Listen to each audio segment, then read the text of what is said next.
यहाँ पर हम देखें WAG9 मल्टीपल यूनिट लॉकों में स्लैब लॉकों में कॉक नंबर 70 कहाँ पर होना चाहिए। तो WAG9 मल्टीपल यूनिट लॉकों में स्लैब लॉकों में जो कॉक नंबर 70 है वो हमारा ओपन होना चाहिए। स्लैब नंबर 70 WAG9 मल्टीपल लॉकों में स्लैब लॉकों में कॉक नंबर 70 है, ओपन होना चाहिए। WAG9 मल्टीपल यूनिट लॉकों में स्लैब लॉकों में कॉक नंबर 74 है, ये कहाँ पर होना चाहिए। कॉक नंबर 74 है ये हमारा, अगर स्लैब लॉकों में बात कर रहे हैं तो 74 हमारा क्या है, इमरजेंसी वाला है, तो इमरजेंसी हमारा ओपन होना चाहिए। WAG9 मल्टीपल लॉकों में स्लैब लॉकों में कॉक नंबर 136 कैसा होना चाहिए। तो 136 हमारी FP है और FP हमारी स्लैब लॉकों में क्लोज होनी चाहिए। WAG9 मल्टीपल यूनिट में स्लैब लॉकों में कॉक नंबर 47 क्या है, डेड लॉकों वाली है, तो डेड लॉकों वाली है स्लैब लॉकों में वो कैसे होनी चाहिए, बंद होनी चाहिए यानी क्लोज होनी चाहिए। जंपर केबल के द्वारा WAG9 लॉकों को जोड़ करके मल्टीपल बनाया जाता है, तो कौन सी जंपर केबल है वो है UIC जंपर केबल। तो UIC जंपर केबल के द्वारा WAG9 लॉकों के UIC जंपर केबल के द्वारा WAG9 लॉकों को जोड़ करके मल्टीपल बनाया जाता है। स्लैब लॉकों में कितने सेकंड के बाद में VCB क्लोज होता है। तो स्लैब लॉकों के बारे में बात करें, स्लैब लॉकों में 0.5 सेकंड के बाद में VCB क्लोज होता है,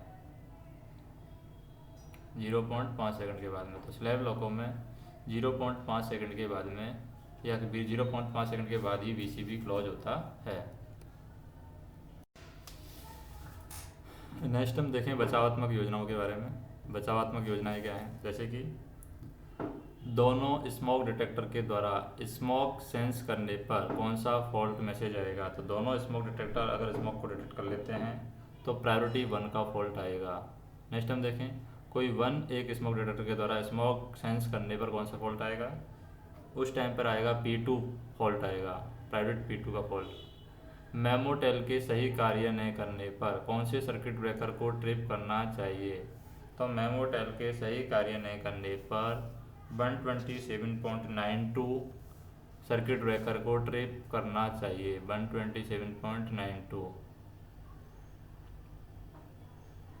तो यहाँ पर हम कह सकते हैं कि मेमोटेल के सही कार्य नहीं करने पर 127.92 सर्किट ब्रेकर को ट्रिप करना चाहिए।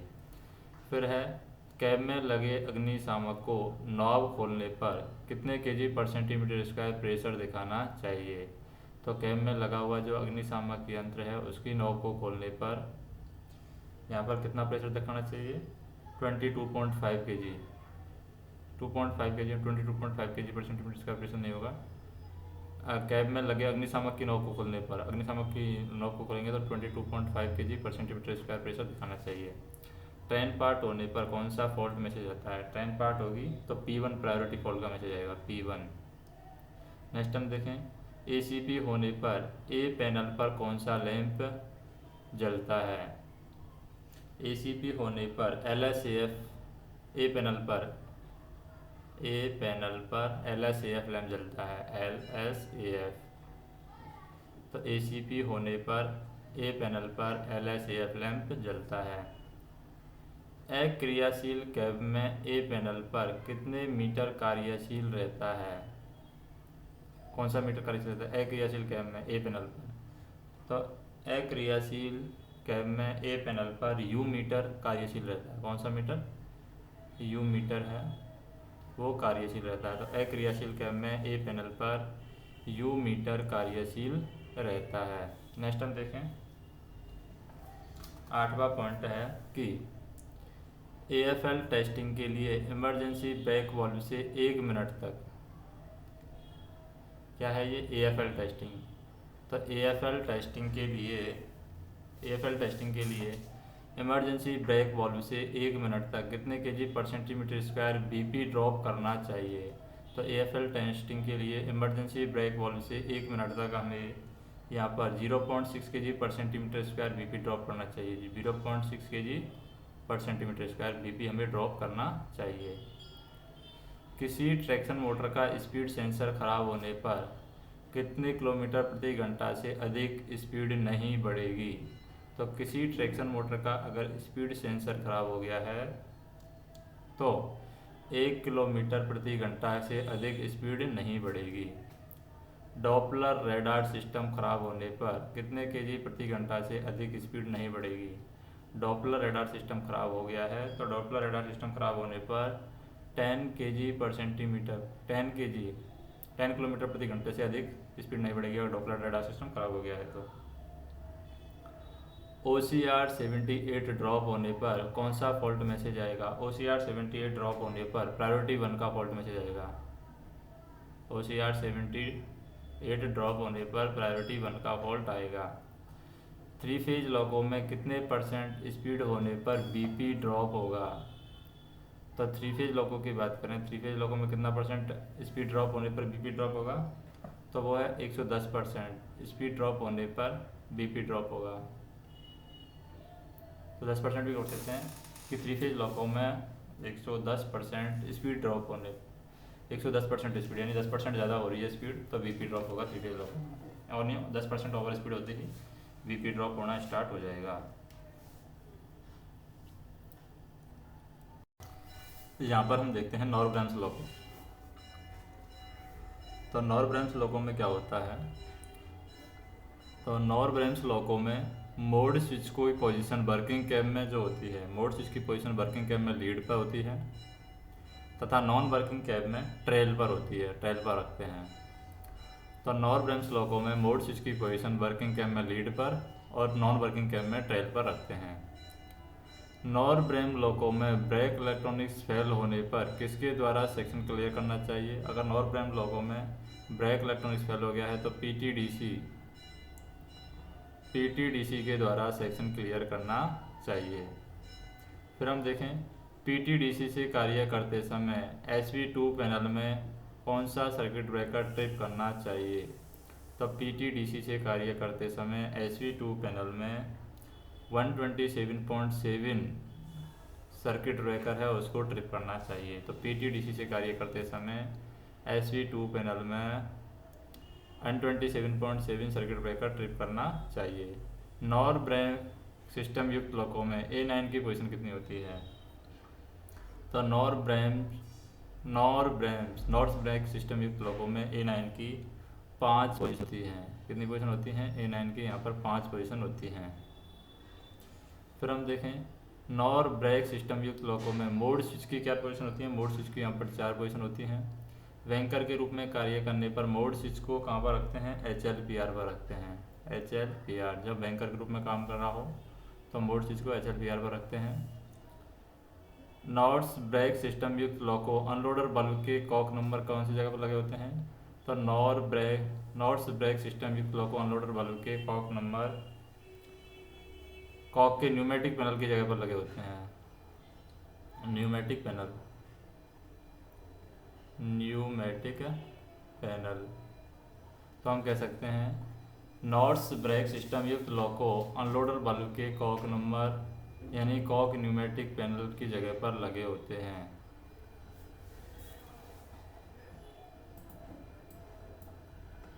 नेक्स्ट हम देखें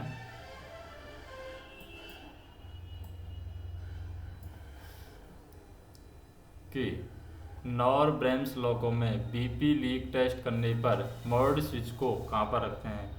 तो नॉरब्रेम्स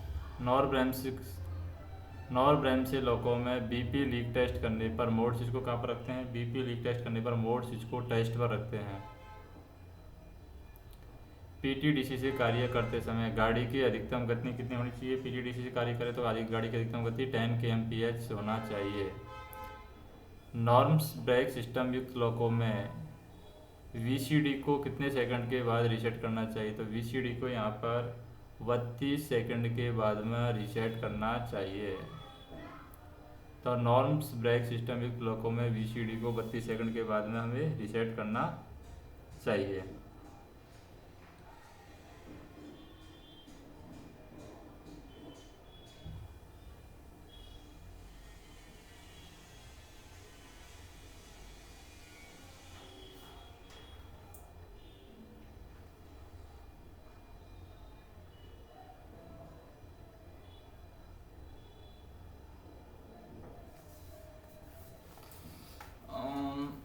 नॉर ब्रेम्स लॉको में पीटीडीसी के समय PERCOM कॉक की पोजीशन क्या होती है?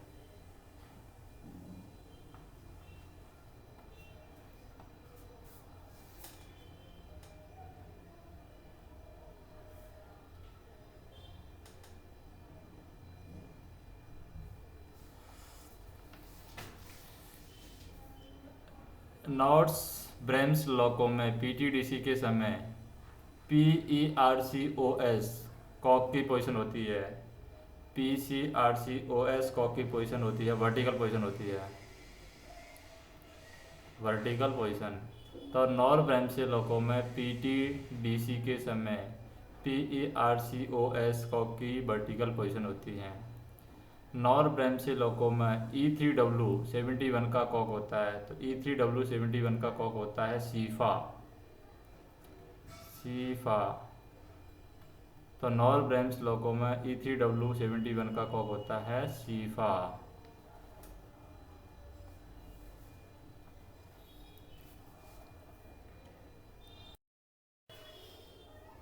यहाँ पर हम देखें WAG91 लोको में ट्रैक्शन मोटर, लोको 1 में ट्रैक्शन मोटर आइसोलेट होने पर कितना % TEV मिलता है? तो जब ट्रैक्शन मोटर आइसोलेट होगी तो 17% TEV मिलेगा WAG9I में। और WAP7 लोको में हैंड ब्रेक किस मशीन रूम में लगा हुआ है? तो हैंड ब्रेक है मशीन रूम 2 में लगा हुआ है। WAP7 के अंदर हैंड ब्रेक मशीन रूम 2 में लगा हुआ है। FDU सर्किट ब्रेकर से आइसोलेट कर सकते हैं, तो कौन से सर्किट ब्रेकर से आइसोलेट कर सकते हैं FDU? तो है 127.91 है। इससे सर्किट ब्रेकर से FDU को आइसोलेट कर सकते हैं।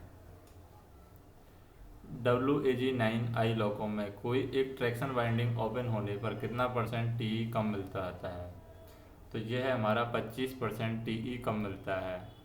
तो WAG9I लोको में कोई एक ट्रैक्शन वाइंडिंग ओपन होने पर 25% TE कम होता है। SR1 के CE को CV से आइसोलेट करना चाहिए। तो SR1 के CE को 127.1/1, तो 127.1/1 से आइसोलेट करना चाहिए।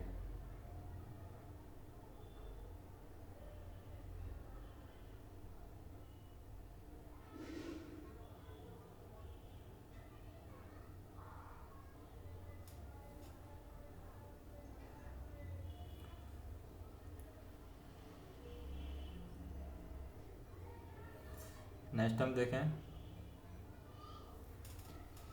SR12 के CE को कौन सी सर्किट ब्रेकर से आइसोलेट करना चाहिए? तो SR2 के CE को हमें यहाँ पर 127.1/2 127.1/2 1/2 इससे हमें आइसोलेट करना चाहिए।